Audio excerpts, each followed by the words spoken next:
आप किस कनेक्शन में क्या कहना चाहते इसी केस के बारे में बोलिए। मैम, ये सबसे पहले तो मैं ईडी के ऑफिसर्स का और कर्मचारियों का शुक्रिया अदा करना चाहता हूँ, अभी तक इन्वेस्टिगेशंस हुई हैं वो बहुत कॉर्डियल एटमॉस्फेयर में हुई हैं। मेरा ये केस 2 साल पहले से पौने 2 साल से चल रहा है। 17 अगस्त को 2022 को सीबीआई की पहली केस फाइल हुआ था और 22 अगस्त 2022 को पीसीआर फाइल हुई थी। मुझे गिरफ्तार किया गया है। ना तो किसी कोर्ट ने मुझे दोषी करार दिया है, ना मेरे ऊपर कोई मुकदमा चला है, ना मेरे ऊपर कोई आरोप तय हुए हैं, ना मेरे ऊपर कोई आरोप तय है।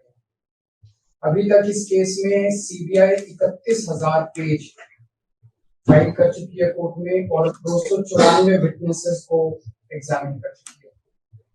ईडी लगभग 162 विटनेसेस को एग्जामिन कर चुकी है और 25,000 पेजेस फाइल कर चुकी है। इन सारे विटनेसेस और सारे कागजों को मिला के मुझे क्यों गिरफ्तार किया गया है? मेरा नाम सीधे सीधे 4 स्टेटमेंट्स में आता है, वो मैं आपके सामने रखने की इजाजत चाह रहा हूँ। तो आप ये सब राइटिंग में देना चाहेंगे? नहीं, मैं 1 मिनट मैम, प्लीज मुझे बोल लेने दीजिए। नहीं, बोलने का ठीक है, बट दे दूंगा राइटिंग, बाद में राइटिंग में दे दूंगा। आप फिर राइटिंग में ही दे दें कोर्ट में। I will take it on record. मुझे बोल लेने दीजिए। चलिए बोलिए। मेरा चार्ज क्या आता है? पहला, सी अरविंद मनीष सिसोदिया जी के सेक्रेटरी थे। उन्होंने ये कहा है, स्टेटमेंट दिया है कि एक दिन मेरे घर में मेरी मौजूदगी में मनीष सिसोदिया जी ने उनको कुछ एक्साइज के डॉक्यूमेंट्स हैंड ओवर किए। That's it madam. उन्होंने ये नहीं कहा कि मेरी मौजूदगी में कोई पैसे दिए, कोई ऐसा कोई आरोप नहीं है। मेरी मौजूदगी में सी अरविंद को मनीष सिसोदिया जी ने एक्साइज के कुछ डॉक्यूमेंट्स।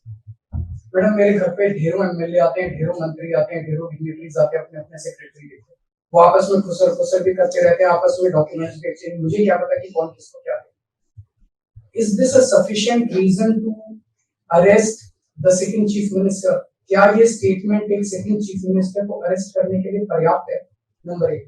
नंबर दूसरा स्टेटमेंट, एमएसआर मगुंटा श्रीनिवास रेड्डी, ये मेंबर ऑफ पार्लियामेंट थे, जगन रेड्डी की पार्टी से। एमएसआर एक दिन 16 मार्च 2021 को 4:30 बजे मेरे दफ्तर आते हैं। उससे 10 दिन पहले उन्होंने मेरे ऑफिस में चिट्ठी ईमेल भेजी कि मैं एमपी हूँ, मुख्यमंत्री से मेरे ऑफिस वालों ने उसको 10 दिन बाद का टाइम दिया।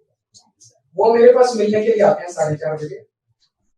मैं किसी वजह से जल्दी में था, आके वो मुझे कहते हैं कि मुझे दिल्ली में अपना फैमिली चैरिटेबल ट्रस्ट खोलना है, उसके लिए जमीन चाहिए। मैंने उनको कहा कि जमीन हमारे अंडर में नहीं आती, एलजी साहब के अंडर में आती है, आप मुझे चिट्ठी दे दीजिए, मैं एलजी साहब को फॉरवर्ड कर दूंगा एंड दैट्स इट। सो ये हुआ 16 सितंबर 2022 को उनके घर पे रेड होती है। उनसे पूछा जाता है कि क्या आप केजरीवाल जी से मिले? वो कहते हैं कि हाँ मैं मिला और मैं केजरीवाल जी से अपने फैमिली ट्रस्ट की जमीन मांगने गया था। ये 16 सितंबर 2022 को सेक्शन 17 का स्टेटमेंट है। ED is not happy with this statement. 5 महीने के बाद उनके बेटे को 10 फरवरी को गिरफ्तार कर लिया जाता है। उसके बावजूद भी वो अपने स्टेटमेंट पे कायम रहते हैं। उनका दोबारा गिरफ्तारी के बाद स्टेटमेंट लिया गया, वो कायम रहते हैं।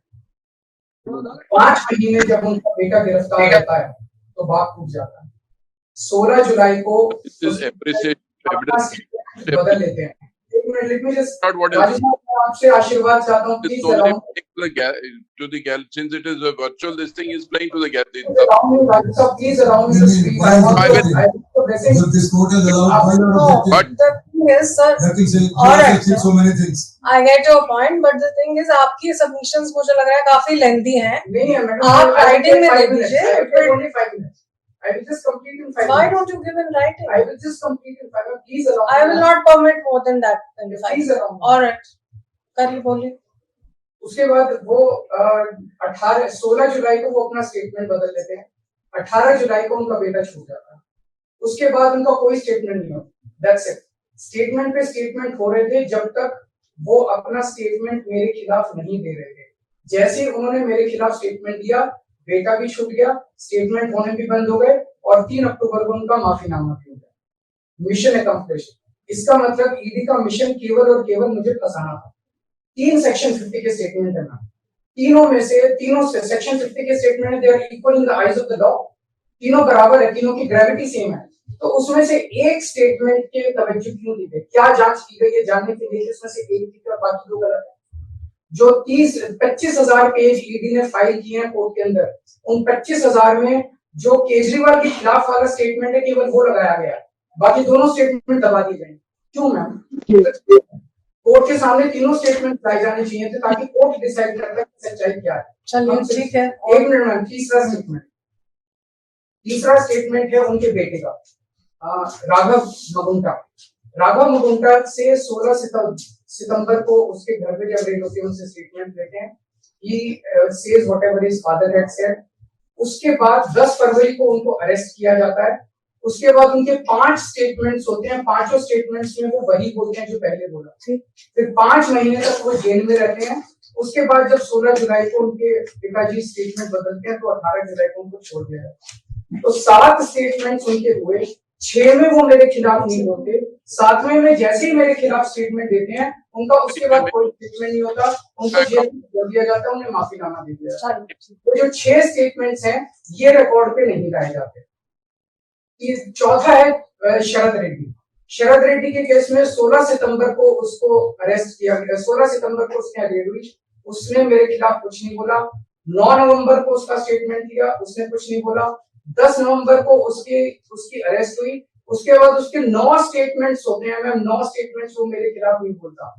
उसके बाद 6 महीने उसको अरेस्ट करने के बाद 25 अप्रैल को वो टूट जाता है और वो केवल इतना कहता है कि मैं विजय नायर के साथ मिलने सीएम साहब के पास गया था, सीएम साहब जल्दी में थे, सीएम साहब ने कहा कि विजय के टच में रहो, विजय अच्छा लड़का है। मैं केवल ये जानना चाहता हूँ कि क्या ये 4 स्टेटमेंट्स एक सिटिंग चीफ मिनिस्टर को अरेस्ट करने के लिए मैम 2 मिनट दे दीजिए, कि ये पर्याप्त है? नंबर 1। नंबर 2, जो 30,000 पेज फाइल किए गए हैं, ये 30,000 पेज के अलावा 1 लाख पेज ईडी के दफ्तर में जो हमारी बेगुनाही के सबूत है मैम, उनको कोर्ट के सामने नहीं लाया गया। ये दूसरी बात मैं ये कहना चाहता हूँ, ये शराब घोटाले का पैसा आखिर है कहाँ, जो शराब घोटाला कहा जा रहा है। मैम ये आरोप लगाया जा रहा है कि 100 करोड़ रुपए किसी साउथ लॉबी ने शराब की हमने पॉलिसी बनाने के लिए, हाँ जी आम आदमी पार्टी। मैम ये जस्टिस संजीव खन्ना का ऑर्डर है, जस्टिस संजीव खन्ना का order ma'am page 22 para 12। The assertion in the complaint filed by DOE that kickback of ₹100 crore was actually paid by Liquor Group is a matter of debate। Sanjeev Khanna कह रहे हैं, इसका मतलब ये साबित नहीं हुआ, इसका मतलब ये विवादास्पद है, इसका मतलब ये संदेहास्पद है, इसका मतलब इसके लिए सबूत नहीं है। तो जो 100 करोड़ रुपए ये कह रहे हैं कि हम लोगों ने रिश्वत ली, वो रिश्वत तो संदेहास्पद है, उसमें तो सबूत ही नहीं है। लेकिन असली शराब घोटाला क्या है? असली शराब घोटाला शुरू होता है ईडी की जांच के बाद। जब ईडी की जांच शुरू हो जाती है, ईडी की जांच के 2 मकसद हैं। एक स्मोक स्क्रीन क्रिएट करना पूरे देश के सामने, आम आदमी पार्टी ने चोरी की है, आम आदमी पार्टी भ्रष्टाचारी है, आम आदमी पार्टी ने शराब घोटाला किया, और उसके पीछे एक्सटॉर्शन रैकेट करना जिसके जरिए वो एक्सटॉर्शन रैकेट करना जिसके जरिए वो पैसे इकट्ठे कर रही है। मैं आपको सबूत दे रहा हूँ। शरद रेड्डी के केस में शरद रेड्डी को बेल 2 वजह से मिली। एक, शरद रेड्डी ने मेरे खिलाफ स्टेटमेंट दिया और शरद रेड्डी ने अरेस्ट होने के बाद 55 करोड़ रुपए का चंदा बीजेपी को दिया, 55 करोड़ रुपए के bonds arrest. So he bought his bail ma'am, he bought his bail। Then now the money trail is clearly established। Money trail is clearly established। Ma'am, just last 1 minute। Last 1 minute। The money trail is established, ma'am. उसने अपनी bell arrest होने के बाद 55 करोड़ रुपए का चंदा BJP को दिया, बीजेपी के अकाउंट में सीधा गया। मनी ट्रेल इज एस्टैब्लिश्ड और यही पूरी जांच का मकसद था। एक तरफ आम आदमी पार्टी को क्रश करना, एक स्मोक स्क्रीन क्रिएट करना, भ्रम का पर्दा और पीछे से एक्सटॉर्शन करना। Thank you.